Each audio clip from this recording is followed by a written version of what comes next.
একটু আগে আমাদের মাননীয় সংসদ সদস্য অভিজ্ঞ কয়েকবার আন্দোলিক রহমান পার্থ আজকে অর্থনীতির উপর অনেক সুন্দর বক্তৃতা দিচ্ছে। তার বক্তব্যে ইসলামিক ব্যাংক অর্থাৎ ইসলামিক সিস্টেম যে ব্যাংকগুলির যথেষ্ট তিনি গুরুত্ব আরোপ করেছেন। স্বাধীন বাংলাদেশ ন্যাশনালিস্ট পার্টি, বাংলাদেশ মানে বিএনপি, যার লক্ষ্য উদ্দেশ্য আদর্শ ধর্মীয় মূল্যবোধ, এখানে পার্টিকুলার কোনো ধর্মের কথা বলা হয়নি, যত ধর্মের লোক আছে তাদের মূল্যবোধকে আপহোল্ড করা। আমি একটা ইসলামিক ব্যাংক এর ডাইরেক্টর, এখন জামাতে ইসলাম করে, এক করতো না, তাকে একদিন একটা চাকরির জন্য বললাম যে তোমার ব্যাংকে একটা চাকরি দাও। বললো দাদার নামটা পাঠিয়ে দেন। নামটা পাঠিয়ে দিয়ে বলতো দাদা সরি ও তো হিন্দু, এই চাকরি তো আমি দিতে পারবো না।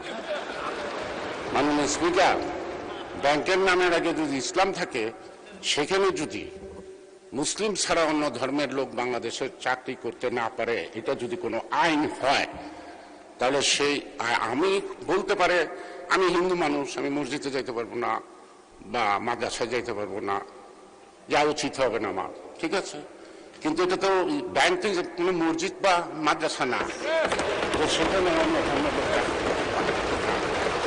এটা কি বৈষম্য না ইনজাস্টিস?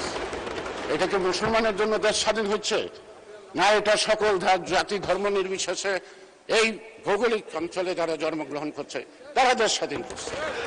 আমি মাননীয় স্পিকার আপনার মাধ্যমে এটার ব্যাখ্যা আমি চাইব, যেহেতু জানি না, আন্দোলিক রহমান পার্থ বলতে হবে এটার ব্যাখ্যাটা, এটা সত্যি কি না। যদি সত্যি হয় তাহলে ইসলামিক ইন্স্যুরেন্স, ইসলামিক ব্যাংক, সব ইসলাম নাম দেয়, ইসলামিক সুইট, ওটাও আবার ওই সুইটটার দোকানের মিষ্টি কিনা খেতে পারবো কিনা সেটাও আবার জানা না। সে কারণেই মাননীয় স্পিকার, আজকে বিরোধীদের জন্য বিরোধিতা না, বিরোধীদের পাশাপাশি আমার মনে হয় পথ দেখানোর ব্যাপার। মাননীয় সদস্য আন্দালিব রহমান পার্থ, কি পয়েন্ট অফ অর্ডার নাকি? আমি বলতে চাচ্ছিলাম মাননীয় স্পিকার, উনি একটা সেন্সিটিভ ব্যাপার উঠিয়েছে। আমি 2টা মিনিট সময় নেবো, আমি একটু ক্লিয়ার করে দেবো মাননীয় স্পিকার। এটা উনি আপনার কাছ থেকে কেন জানতে চাইলেন? আপনি তো ইসলামী ব্যাংকের কিছু না। না, আমার আগের বক্তব্যে এই ব্যাপারটা ছিল, যেহেতু উনি রেফার করেছেন, তাই যে এটা একটা ভুল মেসেজ যায় আর কি, যে ইসলামিক ব্যাংকিং এর ব্যাপারে। 2 মিনিটে বলুন। আমি জাস্ট 2 মিনিট একটু ক্লিয়ার করে দিই মানে সমস্যা। আপনাকে অনেক ধন্যবাদ। না, ইসলামিক ব্যাংকিং পৃথিবীতে এখন নন মুসলিমদের মধ্যে অনেক বেশি পপুলার হয়ে যাচ্ছে। এটা আপনারা জানেন, আমরা সবাই জানি। তো সুতরাং এরকম কোনো এমবার্গো আমাদের নেই, কিন্তু কোন ইসলামিক ব্যাংকের বোর্ড যদি ওরকম ধরে তাদের নিজস্ব পলিসি করে, সেটা সম্পর্কে আমার আইডিয়া নেই। বাট আমার ধারণা যে কেউ চাকরি করতে পারে ইসলামী ব্যাংকে। তবে যেহেতু ইসলামী ব্যাংকের কথা ইসলামের একটা অংশ এবং রিবাকে হারাম করা হয়েছে কোরআনে, আই এম শিওর যারা বোর্ডে বসবে তারা ইসলামিক ভ্যালুটা আপহোল্ড করবে, এবং আমার ধারণা ওখানে মনে হয় না কোনো নন মুসলিমের স্থান ওখানে থাকবে, আমার ধারণা যেটা। কিন্তু চাকরি যে কেউ করতে পারে এবং it is becoming extremely popular all over the world. আপনাকে ধন্যবাদ মাননীয় স্পিকার। আমি লক্ষ্য করেছি এই সংসদে অনেক অনুমান নির্ভর কথাবার্তা হয়। বাবু গয়েশ্বরচন্দ্র রায়, আপনাকে রেফার করার কোনো কিছুই না, আপনি ইসলামী ব্যাংকের কোনো কর্মকর্তা না, ইসলামী ব্যাংক সম্বন্ধে কোনো ধারণা নাই।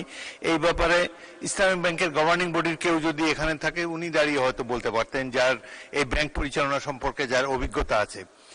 আর যে বিষয়টা অত্যন্ত সেন্সিটিভ, এটা কমিউনাল ইস্যু এখানে রেজ করা হয়েছে। মাননীয় সদস্য শাহজাহান চৌধুরী, কিসের উপরে বলবেন আপনি? উনি একটা রেফারেন্স দিয়েছেন যে আমাদের হিন্দু সম্প্রদায়ের একজন হিন্দুর জন্য উনি চাকরি চেয়েছেন, চাকরি দেন নাই। এটা কখন কোন অবস্থায় হয়েছে সেটার বর্ণনা নাই, কিন্তু আমি স্পষ্টভাবে বলতে চাই, ইসলামী ব্যাংক জাতি ধর্ম নির্বিশেষে হিন্দু মুসলিম বৌদ্ধ খ্রিস্টান সমস্ত লোকের সংযোগ লেনদেন এবং চাকরি ওই ব্যাংকে ছিল। আপনারা খোঁজ নিলেই আমার সম্মানিত গয়েশ্বরচন্দ্র রায় বাবু, আমার নিজ এলাকা তো অনেক হিন্দু ইসলামী ব্যাংকে চাকরি করেছে। মাননীয় স্পিকার, এটাই আমার সংশোধনী। ধন্যবাদ মাননীয় স্পিকার।